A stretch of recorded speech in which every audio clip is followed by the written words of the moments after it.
Assalamualaikum warahmatullahi wabarakatuh. Mohon izin memperkenalkan diri. Nama saya Ika Dwi Fitriya, NIK 572011 Saya dari kelas K3C, nomor absen 13. Di sini saya akan menjelaskan tentang konsep pelabuhan pintar atau smart port. Maritim adalah masa depan Indonesia dan masa depan itu harus dirancang. Salah satu faktor penting untuk mewujudkan hal itu adalah memiliki pelabuhan internasional berbasis kita. Berdasarkan 3 aspek kunci trilogi maritim, yang pertama yaitu mengembangkan pelabuhan di berbagai daerah di Indonesia untuk membuka konektivitas agar memiliki standar dan kualitas pelayanan. Yang kedua adalah pengembangan transportasi pelayanan untuk menembus dominasi kapal-kapal asing. Dan yang terakhir adalah mengembangkan area industri yang terhubung dengan pelabuhan. Pengertian pelabuhan. Apa itu pelabuhan? Pelabuhan adalah tempat yang terdiri atas daratan atau perairan dengan batas-batas tertentu sebagai tempat kegiatan pemerintahan dan kegiatan pengusahaan yang dipergunakan sebagai tempat kapal bersandar, naik turun penumpang, dan atau bongkar muat barang berupa terminal dan tempat pelabuh kapal yang dilengkapi dengan fasilitas keselamatan dan keamanan pelayaran dan kegiatan penunjang pelabuhan serta tempat perpindahan intra dan antar moda transportasi. Dan apa itu pelabuhan pintar? Pelabuhan pintar adalah sebuah sistem manajemen pengelolaan pelabuhan berbasis teknologi informasi atau IT. Pengelolaan pelabuhan jenis ini menerapkan sistem interkonektivitas logistik, memanfaatkan energi terbarukan, dan mengelola pelabuhan secara berkelanjutan. Pelabuhan secara berkelanjutan ini menerapkan sistem yang berdampak pada lalu lintas logistik yang jauh lebih efisien, murah, ramah lingkungan, dan lebih menguntungkan. Smart port sangat penting untuk menggerakkan industri agar lebih efisien dan lebih bisa menyumbang pertumbuhan ekonomi di Indonesia. Apa saja fasilitas smart port? Yang pertama adalah fasilitas show power connection, yaitu sebuah fasilitas yang digunakan untuk mensuplai listrik ke kapal, sehingga kapal tidak lagi menghidupkan mesin selama bersandar, sekaligus mengurangi tingkat emisi di pelabuhan. Yang kedua adalah Port Operation Command Center atau POCC. Port Operation Command Center merupakan pusat kendali informasi yang memiliki waktu kerja 24/7 untuk memudahkan kegiatan dalam pengambilan keputusan, mengkoordinasi, memonitor, mengontrol, dan mengendalikan seluruh tindakan sebagai respon terhadap pelayanan kapal dan terminal. Yang ketiga adalah Integrated Billing System. Sistem pembayaran jasa kepelabuhan berbasis elektronik yang memiliki layanan antara lain e-registration, e-booking, e-tracking, e-payment, e-invoice, e-billing, dan e-card. Yang selanjutnya adalah konektivitas transportasi dan kelancaran distribusi logistik. Konektivitas transportasi yang memadai menjadi syarat bagi kemajuan dan kualitas bangsa dan negara untuk bisa bersaing dengan negara dan bangsa.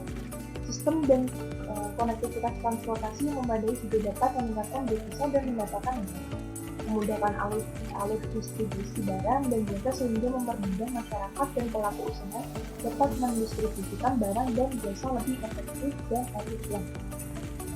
Beberapa negara seperti Tiongkok, Singapura, Jepang, Korea Selatan, dan beberapa negara lainnya di Asia telah mengubah paradigma baru tentang transportasi, yaitu transportasi yang terkoneksi dan terintegrasi dengan baik dari titik ke yang lain, dari suatu wilayah ke wilayah yang lain.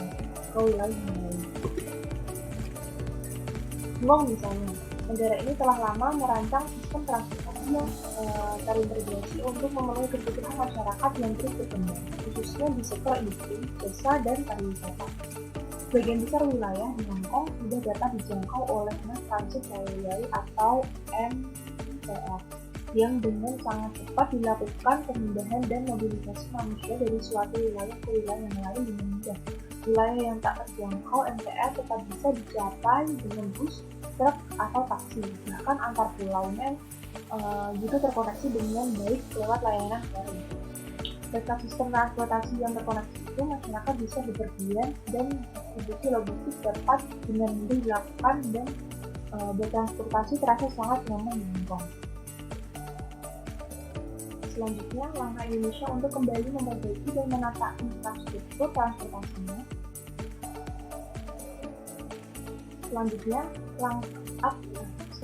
apa langkah Indonesia untuk kembali memperbaiki dan menata infrastruktur dan transportasinya?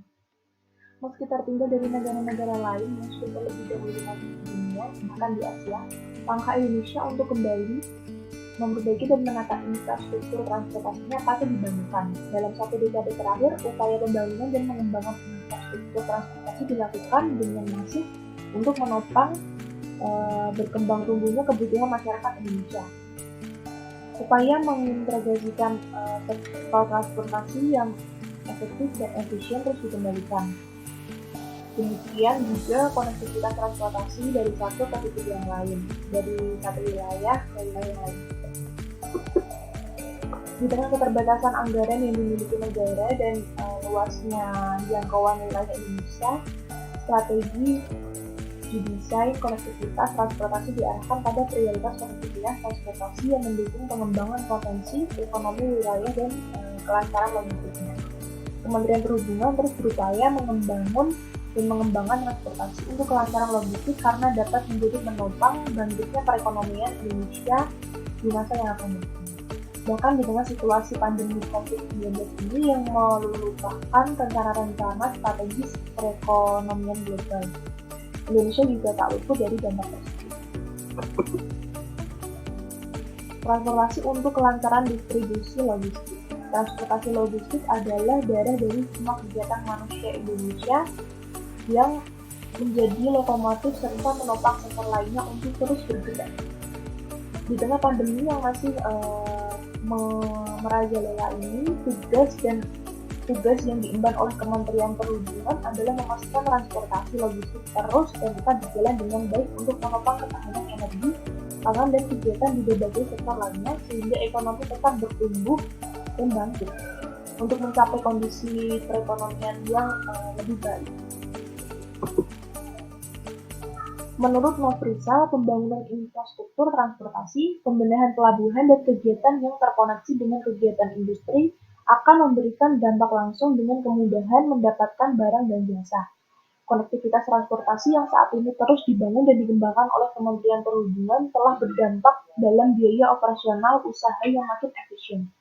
Jika biaya transportasi dapat terus ditekan, harga barang menjadi lebih efisien dan masyarakat akan mendapatkan harga yang lebih baik serta pengusaha dapat mendapatkan keuntungan tanpa harus menaikkan harga barang yang terlalu tinggi untuk memenuhi biaya transportasi tersebut. Sekian yang dapat saya sampaikan. Bila ada kekurangan saya mohon maaf ya sebesar-besarnya. Wabillahi taufiq wal hidayah. Wassalamualaikum warahmatullahi wabarakatuh.